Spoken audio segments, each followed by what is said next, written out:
బులెటిన్లో మరో breaking news చూస్తున్నాం. తిరుమల తిరుపతి దేవస్థానం చైర్మన్ బిఆర్ నాయుడు అధ్యక్షతన టీటీడీ పాలక మండలి ఈరోజు సమావేశమైంది. ఈ సమావేశంలో పలు కీలక నిర్ణయాలు తీసుకున్నారు.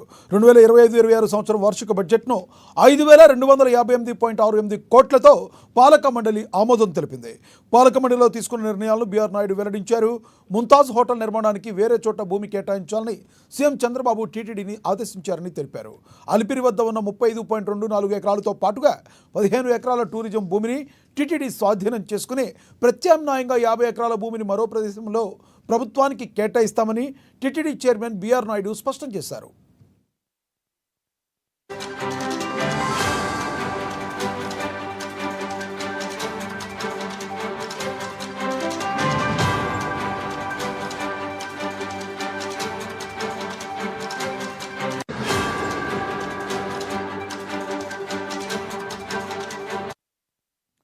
తిరుమల తిరుపతి దేవస్థానం చైర్మన్ బిఆర్ నాయుడు అధ్యక్షతన టీటీడీ పాలక మండలి ఈరోజు సమావేశమైంది. ఈ సమావేశంలో పలు కీలక నిర్ణయాలు తీసుకున్నారు. 2025-26 సంవత్సరం వార్షిక బడ్జెట్ను 5258.68 కోట్లతో పాలక మండలి ఆమోదం తెలిపింది. పాలక మండలిలో తీసుకున్న నిర్ణయాలను బిఆర్ నాయుడు వెల్లడించారు. ముంతాజ్ హోటల్ నిర్మాణానికి వేరే చోట భూమి కేటాయించాలని సీఎం చంద్రబాబు టీటీడీని ఆదేశించారని తెలిపారు. అలిపిరి వద్ద ఉన్న 35.24 ఎకరాలతో పాటుగా 15 ఎకరాల టూరిజం భూమిని టీటీడీ స్వాధీనం చేసుకుని ప్రత్యామ్నాయంగా 50 ఎకరాల భూమిని మరో ప్రదేశంలో ప్రభుత్వానికి కేటాయిస్తామని టీటీడీ చైర్మన్ బిఆర్ నాయుడు స్పష్టం చేశారు.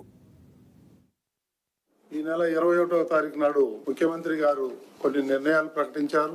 వాటన్నిటికి కూడా ఈరోజు టీటీడీ ఆమోదం తెలిపింది. అందులో ముంతాజ్ హోటల్ అయితే ఉంది. అదేవిధంగా హోటల్ నిర్మాణం కోసం ముందుకు వచ్చిన ఓబ్రాయ్ హోటల్, దీనికి టీటీడీ భూమిని కేటాయించి వారికి ఎటువంటి ఇబ్బంది కలగకుండా చేయాలని చెప్పేసి ముఖ్యమంత్రి గారు ఆదేశించారు. అదేవిధంగా అక్కడ ఉన్నటువంటి 35.25 ఎకరాలు టీటీడీ తీసుకుంటుంది. అదేవిధంగా ఇంకొక 15 ఎకరాలు కూడా అక్కడ టూరిజం వాళ్ళది. ఆ టూరిజం భూమిని కూడా మనం మొత్తం తీసేసుకొని మొత్తం 50 ఎకరాలు అవుతుంది. ఆ 50 ఎకరాలకు బదులుగా టీటీడీ స్థలం వాళ్ళకు ఇచ్చి మనం ఈ స్థలాన్ని తీసుకోవాలని. ఎందుకంటే ముఖ్యమంత్రి గారు క్లియర్ గా చెప్పారు, జూ పార్క్ నుంచి కపిలేశ్వర తీర్థం వరకు కొండకు ఆనుకున్న ఏదైతే స్థలం ఉందో దాంట్లో ఎటువంటి నిర్మాణాలు జరగకూడదని సీఎం గారు క్లియర్ గా ఇన్స్ట్రక్షన్ ఇచ్చారు. దానికి అనుగుణంగానే 50 ఎకరాలు మనం తీసుకొని టీటీడీ ఏదైనా కావాలంటే నిర్మాణం చేసుకోవచ్చు, కానీ అక్కడ మాత్రం ప్రైవేట్ వ్యక్తులకి ఎవరికి ఇవ్వకూడదని చెప్పేసి తీర్మానం చేయడం జరిగింది. అట్లాగే ముందు టీటీడీకి ఆనుకున్న ఉన్నటువంటి భూములను కూడా ఎలాంటి నిర్మాణాలు జరగకూడదని చెప్పేసి తీసుకున్నాము.